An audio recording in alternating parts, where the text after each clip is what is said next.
we as humans and our buyers, even in B2B tech, are human beings.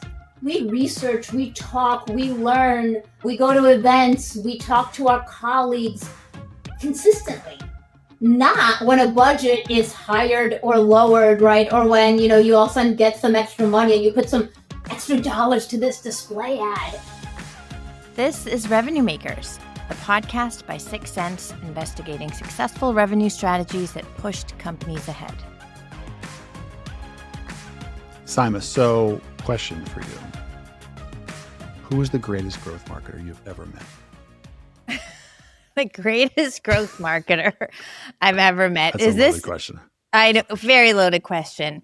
There's this guy, Adam Kaiser. I don't know if you know him. He's kind of great. All right. Thank you. That's not what I was going for. But anyway, I want to ask you that because we have never really had a true sort of let's talk about that as a discipline of marketing. Topic, yeah. But we have a great guest today, Alana Hass from FireMon, who heads up their integrated campaigns and growth marketing. And that's what we did. We had a throwdown discussion about growth marketing. That was really great. Talking about everything from brand, demand, the definition, ton of good stuff. And then, of course, we talked about data and measurement, which happy place for you. There you go. And Alana is fantastic because she's just played so many roles over the years and she is opinionated. And I love a great sort of, a passionate discussion about what has worked in the real world and how we need to pivot. And so I think even in just the first 10 minutes, folks will take away specific examples and ideas of how to leverage some of this in their own growth marketing strategies. Really, really great conversation. Yeah. I loved it. Let's get to it. Let's do it. So, Alana, you're here. We've met in person. Actually, this is the twice in person, more so than virtual. So that's like a new thing. Thanks for joining. We got a great conversation. I know we're going to have a great conversation. We have a great background, ton of experience. Why don't you do the little intro, let people know where it's all been from. Thank you. Yeah, it's been so fun running into you and chatting, and thank you for having me here. Overall, about 20 years in B2B tech. Started in sales, which love that. Gives so much insights when you actually sit with customers and do a lot of forecasting and presenting. Switched a bit and got an MBA in marketing and marketing strategy and how that affects business models, and have been doing different elements of brand, demand, growth, lifecycle marketing. What is the hottest jargon topic name you want to throw out there? Omni-channel. I've had all those in my different titles. Revenue marketing. All those in the last about 15 years. And thrilled to be talking to you. Really excited about everything we're going to discuss. And just a little tidbit, all these thoughts and opinions are my own, not affiliated with any past or present employer. I love the disclaimer, but it's also where some of our experiences, right? And just the fact that you've been through sales and you've played so many different roles in marketing, you've seen a thing or two, I would imagine, right? And so if we just jump right into it, talk to me about budgeting and marketing and how much of a role that should play in what needs to happen or where you need to go. Yeah, that's really interesting. And one thing I kind of didn't mention the intro that I think plays a part too in the experience, and I'll answer the question, is I've also been at some very, very, very big brands and some smaller Series C, kind of scrappy, not official startups, but like scale-ups, I think is the official term. So I've seen different budgets. I've seen very many different line items. And what I think is the best practice, if I should say, is that budget should never be marketing dollars, or really not an on-off. You don't just start something and you're like, okay, we're going to throw out a campaign and then we're going to just turn it off. Or brand, sure, we're going to do an event and then turn it right off. That's really not going to build consistency. You're not going to get that recall. And at the end of the day, you're not going to get to trust and to authenticity and to, all those elements that buying behavior, like basic human psychology, is based off of. I was thinking about it. We as humans and our buyers, even in B2B tech, are human beings. We research, we talk, we learn, we go to events, we talk to our colleagues consistently. not when a budget is hired or lowered, right? Or when, you all of a sudden get some extra money and you put some extra dollars to this display ad. We're constantly doing that. And so I think budget, to your question, needs to be thoughtfully planned out and allocated. And I realize there's obviously going to be moments of increase, economic factors, and motions of decrease, but you need allocation that's somewhat consistent and throughout, and not drastically cut, and allocated the business needs to be. How do you do that? Because I agree with you, everything you said. How do you do that in a world where it's all about hitting the number? It's all about, we're lagging, we need to pivot, we need to quickly do something. How do you deal with the panic moments that maybe senior executives are feeling or seeing based on trajectory? I've spoken to different executives. There's definitely an element of change management that has to happen at times. There's an element of proof points that has to happen, convincing, discussions, and of course, by nature, some businesses and some executives may get it better than others. I do think that showcasing, and I think we're going to get there in this conversation at some point, showcasing how especially brand and some of that top of funnel, because your point, right? Numbers, showing how that trust that is required to get to the number, right? Everybody wants pipeline and opportunities and growth. And I am a firm believer you cannot have that without the trust and the consistent messaging in market. And so in order to kind of get one, you have to do the other, and showcasing some of that, being able to actually tie brand and brand elements and that trust factor to pipeline with the attribution models of multi-touch attribution models that I know we'll chat about too, and just being able to showcase some of that, do some really interesting retargeting. I've done a really cool case study in my past where we actually focused on 200 accounts in pipeline, ran a brand, just like a trust, what are we doing for you commercial, CTV commercial. We got so much more increased engagement for those 200 accounts. It was something like 43% coming back to our digital property that had it in the prior 30 days or so. And so showcasing those numbers to help then the budget discussions is really what I've seen with success. And again, it definitely is not easy, because you're right. Growth marketing, right? It's in your title. It's in my title. I don't know what it means. No, I do know what it means, but I love to ask this question. You and I talked about this a little bit, I think, when we met too. Like, to your point, when you're talking about your intro, all the different titles and the clever names and the trendy names, how would you define growth marketing as it is right now for you? This is, again, my definition, not necessarily don't look it up in Webster's, but my favorite class in my MBA program was monetizing business models. And it was actually within the marketing strategy concentration. Favorite professor, my thesis ended up being partly based off that. And when I think of growth marketing, I almost think of monetizing business models, because growth is about monetization and how do we get there. But it doesn't only come from marketing, and it can't be. It has to be a collaborative, cross-functional, go-to-market strategy that even involves HR, because how you treat your employees, how you care about the environment, a lot of the different elements of HR policies and procedures, finance and legal. Are you a company that's easy to do business with? Do you approach your customers fairly with your pricing and discounting? All those elements have to do, again, with kind of how you as a firm, as a company, appear in the market, and then how marketing can portray you in the market to help you grow as a business. There's layers underneath, and then growth marketing is how that's brought together and sort of portrayed in the market. Those are the elements of the brand, and that's how that helps and interplays with growth marketing. Well, it's a great kind of transition to talking about brand as well. What do you think? What have you seen?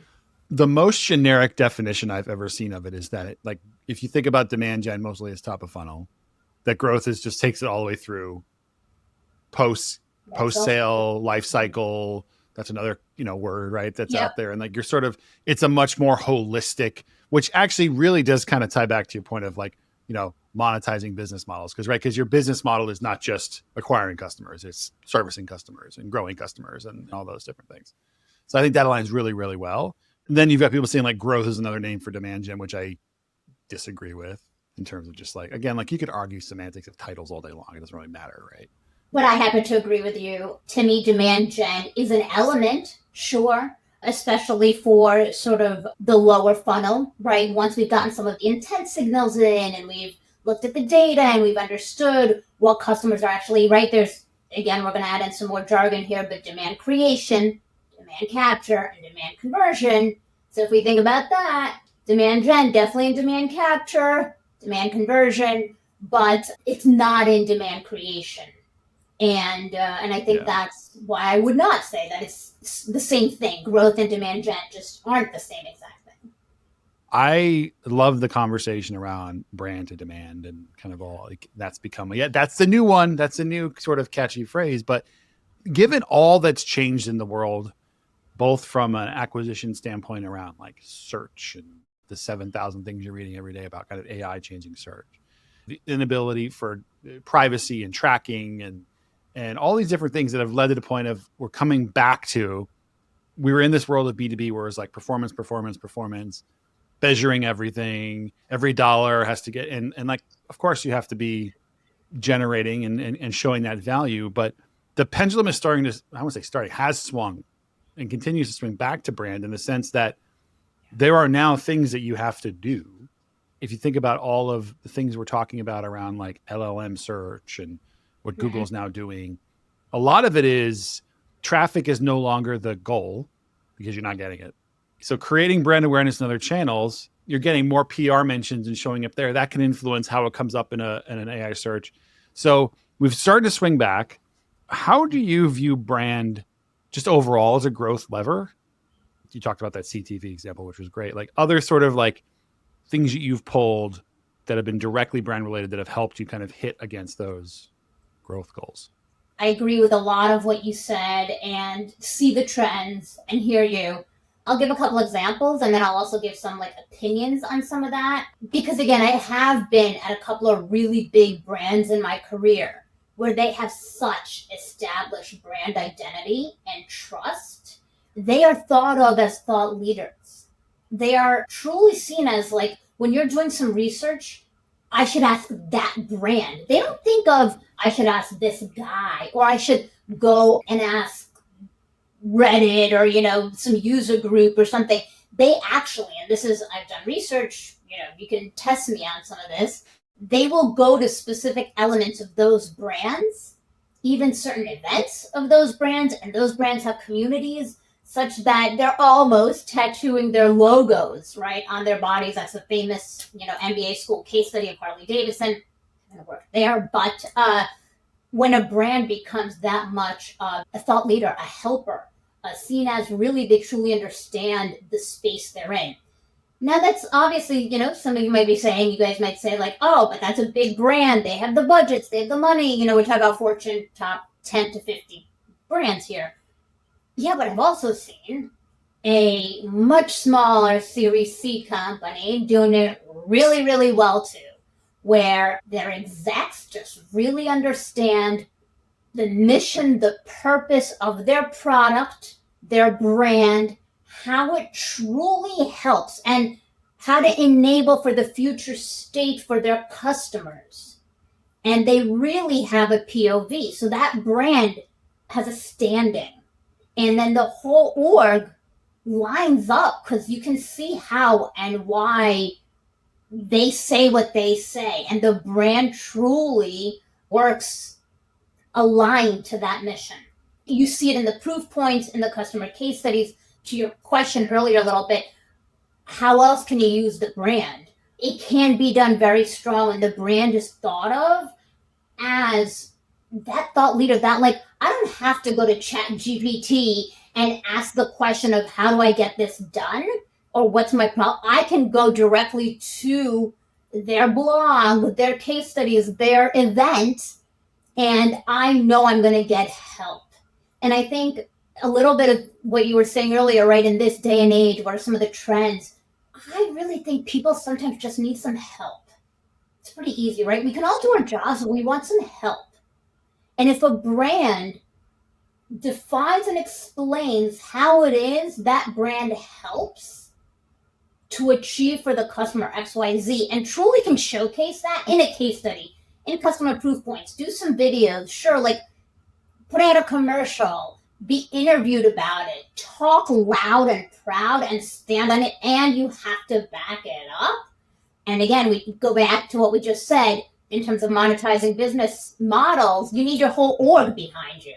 A CEO can't just say it, or a couple of folks, your CRO or your sales team. You've got to truly embody it. But then if you're a helper, you're going to be seen as that trusted brand to help get into the demand and to help align and all that. So hopefully that answered your question, and that actually helps to showcase how some of that interrelates with each other. It made me think back when HubSpot first got started. And I got a call one day from an AE, and they're like, oh, our platform. And I was like, you have a platform? Like, I think they were early, but they had provided so much. I was like, yeah, of course. I didn't even know. Like, it was so educated. There was so much there that was helpful. And like, they were still like in the process of coining inbound marketing as a thing. But they established themselves so early. I mean, just from a content perspective alone was like, even now, I mean, you go look on their blog, It's not a blog. It's like a encyclopedia at this point. Absolutely. And I'm sure in many different spaces, we can all name a couple of brands that you can turn to and truly, again, trust them, believe them. And honestly, they're probably always on, right? The budget, to your earlier point and question, isn't turned on and off when deals need to be accelerated specifically, or somebody's like, oh, I need demand right now. You can recall them. You can think about it. You can be like, oh, you know what? That's the expert in that space. I mean, I'm not going to call out some of the different brands, but you just did, so I'll play. Cisco is fantastic at that. They have a massive DevNet community, for example. Their blogs. There's another company I'm thinking of specifically, blogs. I worked at a company where when I sent out an email for a webinar, I would get 3,000 people to register, and that's not a made up number, pretty much with one email sent. And I was flabbergasted, like, what is going on? And I would ask a bunch of people, ask the executives that were there for a while, and it's because, and again, I've done enough research on the brand now, but people cared to hear from this brand. They wanted to know what were some of the new insights, what were some of the features, what are the top new trends. This brand has people in the White House. I mean, granted, again, big brand, but it's when you develop that authenticity, you're going to get that, to your point again, demand waterfall. And that brand is seen as a huge helper. Yeah, and a huge multiplier, a huge multiplying force. So much of it, though, even in your explanation, Alana, was intangible, a feeling, a association, right? And I'm always going to bring it back to measurement. And those things are very difficult to measure. And so I know you have very strong POV around multi-touch attribution and being able to tell that story of all the touch points, because it is rare that a brand component manifests itself as a lead source at the end of the day, right? So talk to us about why multi-touch attribution is just smarter marketing. Absolutely. And I'm going to nitpick on one word right there, sourced versus influenced. Mm-hmm. And we can talk about that too, because that is a nice and hot, juicy topic as well. But I really feel, again, if we need as a marketing team, as an org, as a go-to-market function, if we want to explain the story, we all at this point, I think, have been drilled down by, from everyone from Serious Decisions to Gartner to everybody else, that the buying journey is complex, it's long, it is so, to your point, multifaceted, multi-touch. There are definitely intangible things that you definitely cannot measure, like conversations at a bar golf course between a couple of execs, right? Can't measure that. But in order to tell most of the story, you need to show the multi-touch attribution. If you just show last touch, that does not cover the 12 to 98 touch points that have happened. If you show first touch, that doesn't cover everything that's happened afterwards. And so to be able to explain how an ad or a commercial, right? CTV, you can show commercials now in so many places, a podcast, which you can do some really interesting targeting with podcasts, like really cool stuff. How that PR, AR, how all these elements, third-party articles, there's just so many things on top of events and discussions, and we know events are big, user groups, how all that plays a part in, at the end of the day, the opportunity, the pipeline, and that's one factor. But for someone like myself or even Adam or yourself in marketing, to then be able to say with multi-touch attribution models that are sophisticated enough, which touch point converts at what rate? Because then, to your very first question about budget, we can at least be able to do smarter budgeting, right? If I know that events are really great, sure, I'll put more money. But if I have data that can tell me, not just with my last touch, right, but by actual the journey, that these commercials really influence them coming back to our website, and then once they come back after that recall, they're actually closing that pipeline deal faster, then as marketers or as folks in my, I'll be able to ask for more money. We can budget accordingly. And it just gives you that better picture of understanding your customer intent, their behavior, so much more of a full picture. And we all do that in our personal lives, right? We're doing lots of research on buying a mattress or the new protein drink you want to drink. You're not just kind of like, get demo now and that's it. There's a lot more that happens behind that to be able to look at it. You're relatively new to FireMon, right? I think it's been just a couple months, right? In terms of, I am, yes. Yeah. So when you come into a role, let's say you come just in FireMon now, in your first X number of days, let's say your first 90 days, right? It's always kind of the magic time of like learning. 30, 60, 90. Does attribution sit in that, at least in terms of discovery of how it's being measured now? I wouldn't say in 30, 60, 90 type of time frame is my first role of business to propose changes, because that looks bullish and crazy, which maybe I am, but I'm not going to, do that right away. But I am absolutely looking at dashboards, absolutely looking at how that data is showcased and collected, what is behind it, right? And literally did that about a week ago. So I think I'm around day 60 or so, and absolutely looking at it, figuring out, okay, I have our basis, now having discussions on how do we get to where we want to be. But before even that, let's define where we want to be. What is the business objective? What does the business need? Not how can the tech stack then get there, and how do we implement the next BI tool, and where do we go with the tooling, and how do we get everything to sync together? That's like 5 months later or something, but you have to define what are the business requirements. What do we want to be looking at? Kind of like why. So yes, absolutely with the very early stages of understanding what is in place today, how is the attribution track today, and starting to have early conversations with leadership around what do we need to be looking at. Do you do that? I mean, are you guys also looking at attribution models and digging in? No, Simon, what she does every quarter is and she gets it from our CFO. It's a big bag of cash. Drop it on your desk, and they're like, you know what, just go have fun. We'll see you at the end of no, absolutely. I'm joining your team. I'm running. No. Oh no, we look at everything in multiple ways, right? All the different sort of touch points, first touch, last touch, equal touches across the board. And at the end of the day, my POV is there is the numbers, the singular way we show pipeline and reporting to the entire org. But then there's the analytics lens that we apply internally, so that, yes, that's one view, and that's the view we've blessed, and that's, the kind of standard across the organization, but we need to know all the nuances of all the touches. Mm-hmm. And so that's where the analytics and operations teams take a look at all the touch points, where things are converting, what the winning patterns are at the end of the day.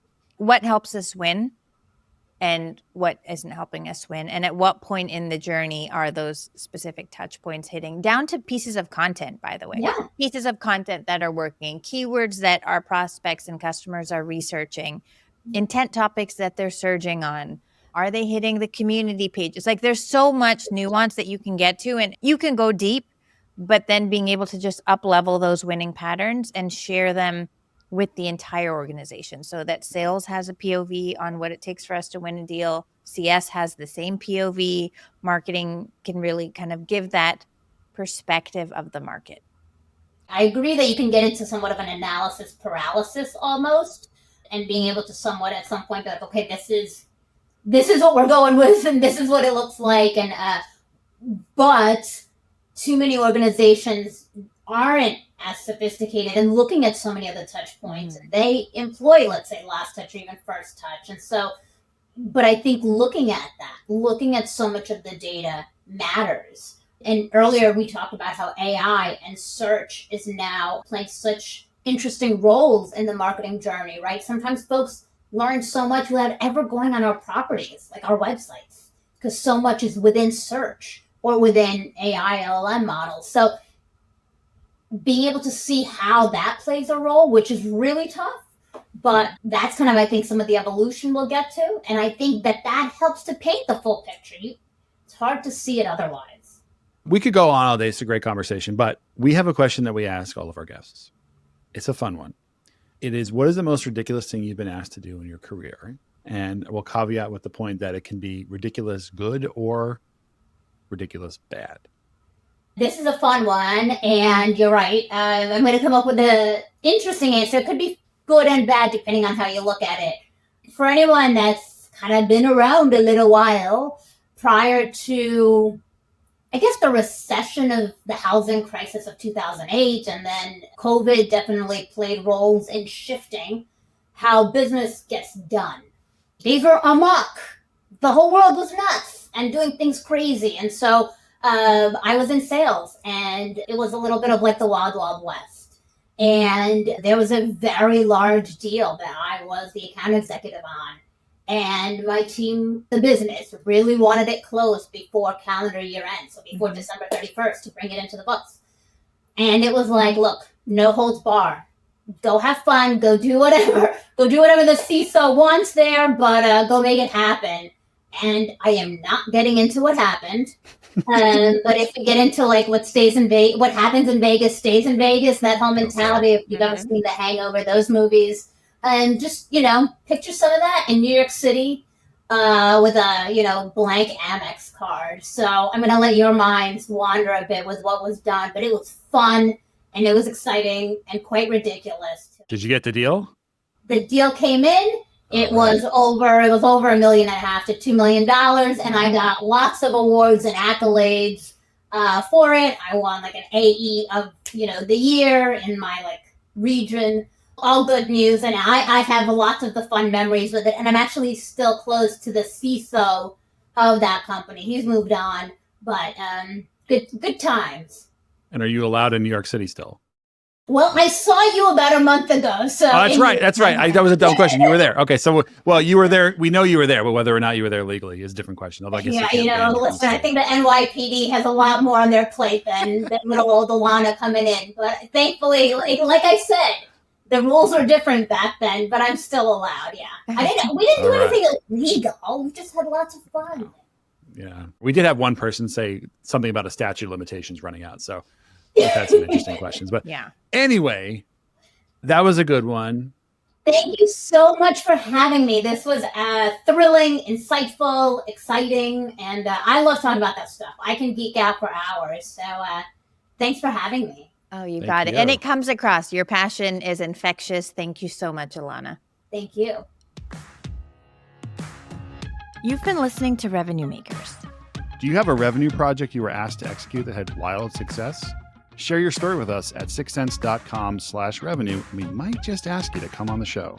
And if you don't want to miss the next episode, be sure to follow along on your favorite podcast app.